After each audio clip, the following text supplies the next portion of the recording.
Hello, I'm Ania Lichtarowicz, and this is Somewhere on Earth. I'm in Nottingham.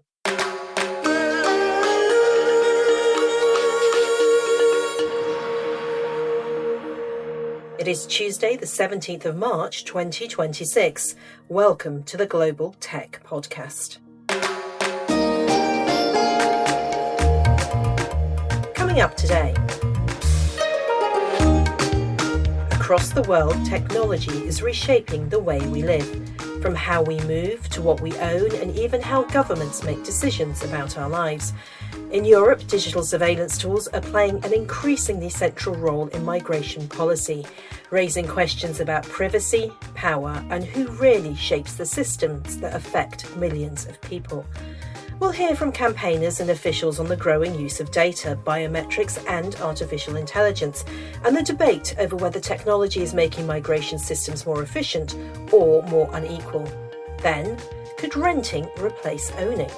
A new app is tapping into a global shift, especially among younger generations, towards sharing everyday items instead of buying them. It promises to save money, reduce waste, and cut down on clutter. 3 conversations exploring how technology is influencing everything from global policy to daily life. This is Somewhere on Earth, the Global Tech Podcast.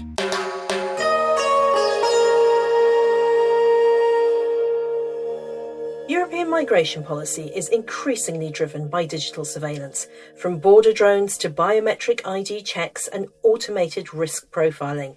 But critics say this system is being shaped not just by governments, but by private tech companies working closely with EU agencies.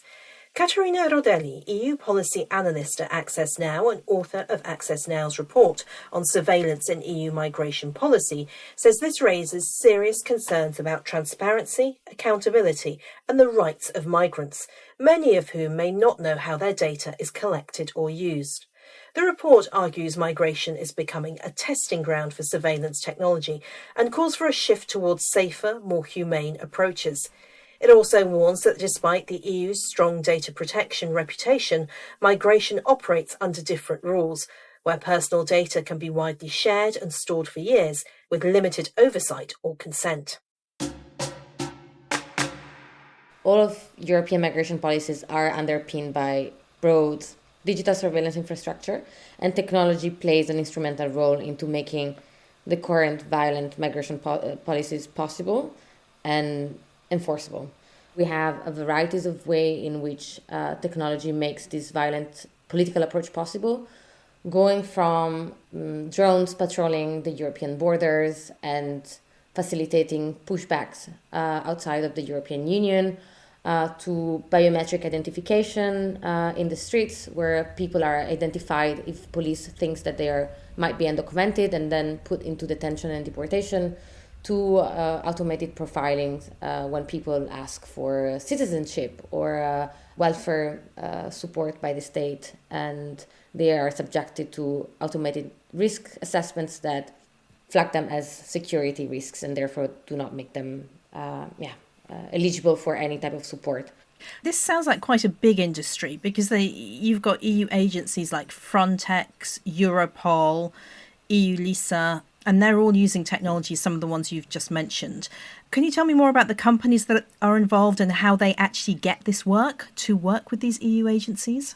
Yes, so these 3 agencies that you mentioned, they are basically the operational arm of the European Commission and of European migration policies. And none of this would be possible if there was not a marriage of convenience between the public and the private sector. So these companies, it's hard to give a profile of what kind of company supports these 3 agencies.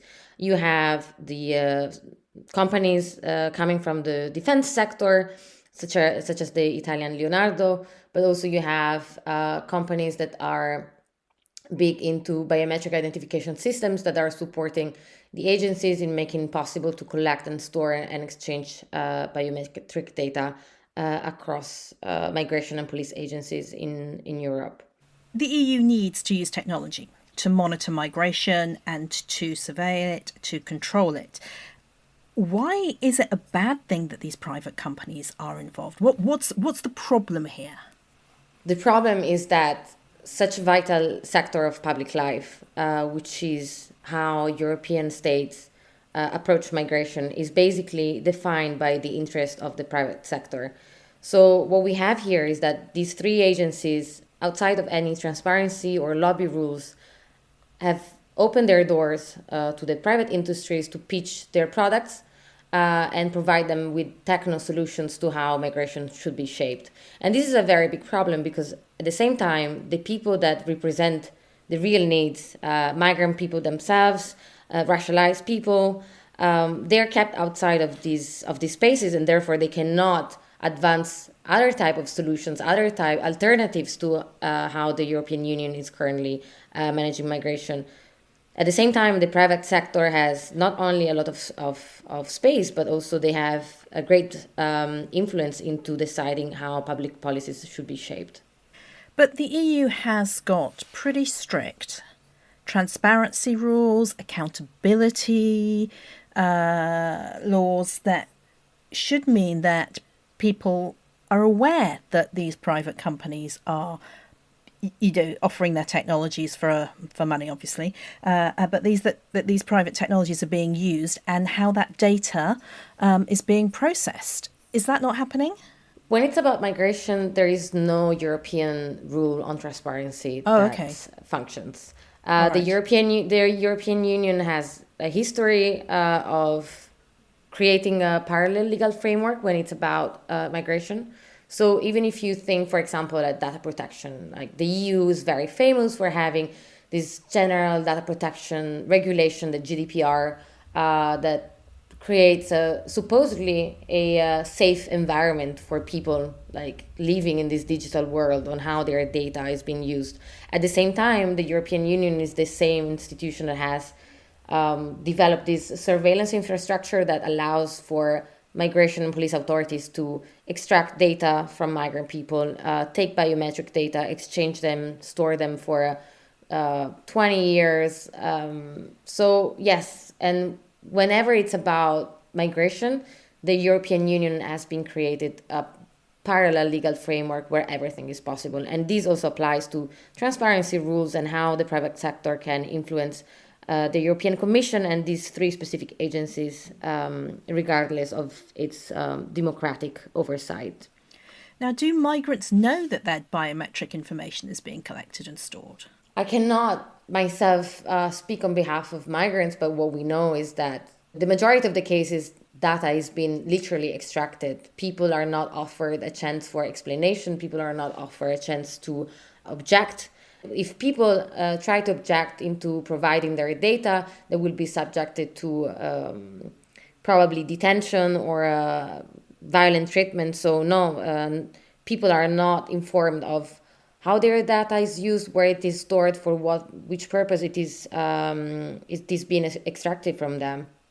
Have there been any examples of the misuse of this data of migrants? I mean, it's very hard to pinpoint exactly a case of misuse of personal data because we are talking about surveillance.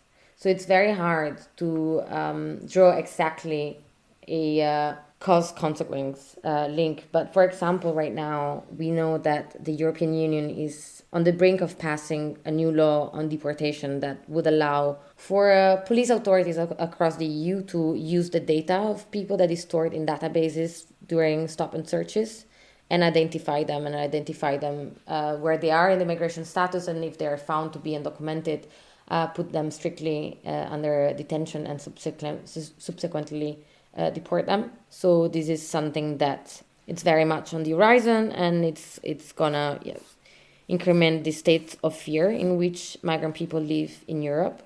I mean, I would like to see governments, and in particular the European Union, stopping using migration as a testing ground for surveillance technology. What I would like to see is a complete stopping of this exploitation of human mobility as a way of testing a surveillance society, and recreate the way in which the public institutions approach migration and human mobility which is not embedded into technology, but it's turning in more towards making legal pathways like regular migration something that is safe and accessible. So I would completely remove a tech company out of the picture and decrease their voice into how migration should be shaped. Katerina Rodelli, EU policy analyst at Access Now.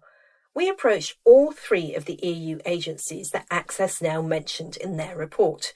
EU LISA, the agency that manages critical IT systems for border security, migration and asylum in the Schengen area, told us, "We would like to take this occasion to stress that EU LISA fulfills its mandate in full transparency as foreseen in applicable EU legislation, respecting requirements for both data protection and data security." Europol, the EU Central Criminal Intelligence Hub and law enforcement agency, replied but declined to comment. However, Frontex, the European Border and Coast Guard agency, who is responsible for managing the external borders of the European Union and the Schengen area, did speak to us. Here is Chris Borowski, their spokesperson. Well, Ania, I think the first thing I want your listeners to understand is what actually happens at the European borders on any given day. You have millions of people crossing in both directions: families, business travelers, students, truck drivers, and yes, migrants and people seeking protection. All of these people need to be processed safely, fairly, and efficiently. That's an enormous operational challenge. No public institution can do this on its own. NHS doesn't build its own MRI scanners. Air traffic controllers don't design its own radar systems. And so public institutions need to work with private sector to deliver these public services. That's not a marriage of convenience. That's how modern governance works. What makes border management different, and I think this is what this report is getting at, is that it involves people who are often in vulnerable situations. And that's a completely fair concern. So what technology is used for in this context is where someone's safety or freedom is at stake, and the standards do need to be higher, and I do agree with that. But here's what I think the report gets wrong. It treats this relationship with technology providers as inherently suspicious. In reality, what Frontex does is we evaluate technology to make sure it meets European standards, including fundamental rights and data protection. We're actually the safeguard in this process, not the problem. We test things before they're used. We check whether they're legal, whether they're fair, whether they respect people's dignity, whether they respect people's right to their personal data. We check whether they're legal. If you remove that function, technology at borders doesn't go away. It just gets adopted without any checking whether it's fit for purpose. So you think that transparency is upheld by the EU migration agencies, including yourselves? Yes, I think the idea here is that, first, I can't speak for other agencies, but at Frontex, I think we are one of the most scrutinized institutions in the European Union. The European Parliament has direct oversight of our operations. We have a fundamental rights officer who operates independently within our agency, and there's also a consultative forum within Frontex, which is this group that consults the management on fundamental rights. And this group includes international bodies and NGOs, many of whom are quite openly critical of us. And we publish our budget. We provide thousands of documents to researchers and journalists. When the European Parliament asks us any questions, we answer them. We respond to journalist queries. We engage with them. And when Access Now published its report, we didn't just issue a written statement. We came out on your podcast, and we were here to talk about it. So is transparency within the institutions within Frontex perfect? No, absolutely not. But we're working on this, and we're trying to be as transparent as possible while maintaining the need to to control some of this operational information. You have to keep in mind that we are a law enforcement body, and so we can't just share everything. It could put our operations and our people in danger. So there is that limitation, but we try to be as transparent as possible. And what actually happens to the migrant data? Do the migrants give permission for it to be used in any way, to be stored, and also then to be potentially used in future events where they might come across the EU migrant agencies? Well, I think we need to step back a little bit. I think the issue here is not whether migrants give permission. When you give your tax data to a tax office, you don't give them permission to process this data. This is part of the law. And so when these databases have been set up to maintain information about migration, about border crossings. Part of this is the fact that the law allows the government to, and the governments of member states to keep this information. But there are limitations on this. There are specific rules. There are strict limits on how data can be collected. There are limits on how it can be used, and there's also retention periods. You know, for example, some of this data is kept for 5, for 10 years. So there are very strong limits, and I think that's important. I need to point out though that Frontex does not run the EU migration databases. These are operated by bodies that are under its own legal framework, and so you know, it's important to note that we are not the ones who are running this, but I think there is a very strong legal framework, and I think that within the EU we have pretty much the strongest data protection rules of the entire world. So I think that all of this information is collected under very strict rules. Chris Borowski, spokesperson for Frontex. There will be more from Access Now and Frontex in the Pod Extra edition of the show. Please search pod.fan somewhere on Earth Podcasts, go to the page and subscribe. For just $10 a month, you can get lots more soap.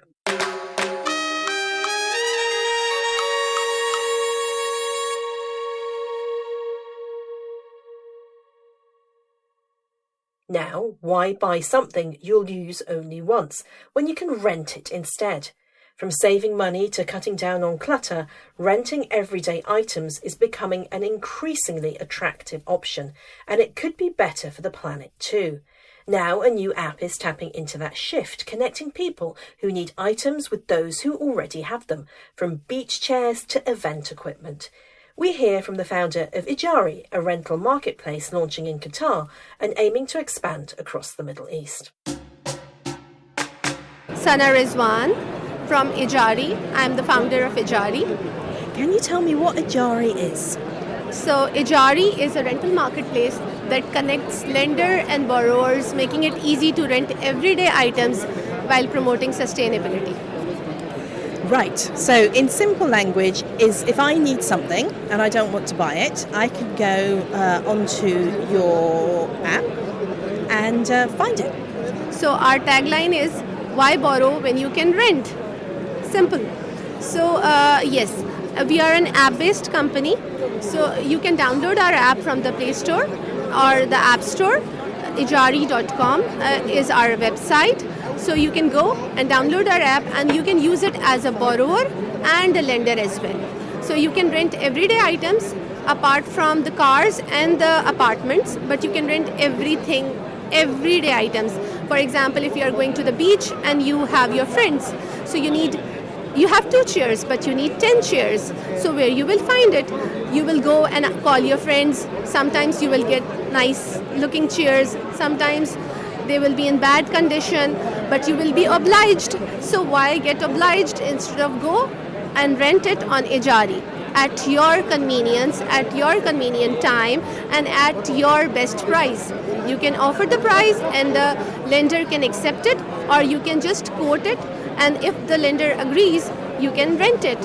And even there is an option for the delivery, and you can even pick up. And this is specifically for Qatar at the moment. There is a large expat community here. Is that why you've launched here? Yeah, actually our market is basically for the expats, but we are also targeting some businesses over here in Qatar that are actually based here, like for the renting business, the rental businesses. For example, the catering companies, for example, some event companies that have their equipment for the whole year and their equipment is not being used, so they can even rent their equipment as well. For example, Web Summit, I was trying to find out my screen. So if you want to rent your screen, you can go to the Ijari app and you can rent it, or you can even lend it. So you can even lend, you don't even have to ask a price. And this, I think, falls very much into a kind of a cultural thought process here. Gen Z are much less bothered about owning things. They would much rather reuse, reduce, recycle. But also there's a shift geographically as well, because in Europe we tend to want to own things, don't we, and that it's ours, and it could be in a cupboard for years, but it's ours. But in Asia that is different. It is a different attitude, isn't it? Yeah, I agree. But the trend is changing, especially globally, because of the impact. We own so many things, and we have, as a human being, we have a tendency of holding things or hoarding things, what I would say. So, in order to reduce that, because we are impacting globally, we are impacting our environment.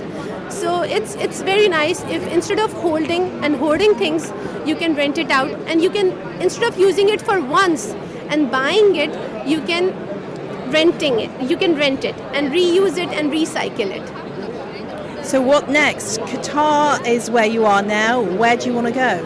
So we are starting actually from Qatar, but we are targeting the Middle East because this is the first rental app in Qatar, and even in Middle East there is selling apps but not the rental apps. So it's our first stepping stone. Let's see, we are targeting Dubai, Saudi, Oman. The sky is the limit.